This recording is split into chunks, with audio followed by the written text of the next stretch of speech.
السلام علیکم ورحمۃ اللہ وبرکاتہ۔ اعوذ باللہ من الشیطان الرجیم، بسم اللہ الرحمن الرحیم۔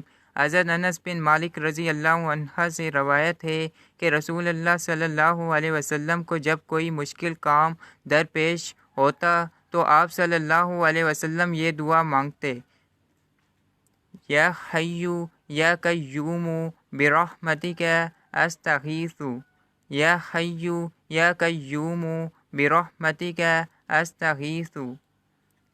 ترجمہ: اے زندہ، اے قائم رکھنے والے، میں تیری رحمت کے واسطے سے فریاد کرتا ہوں۔ جزاک اللہ۔ زیادہ سے زیادہ شیئر کریں، دوسروں تک پہنچائیں۔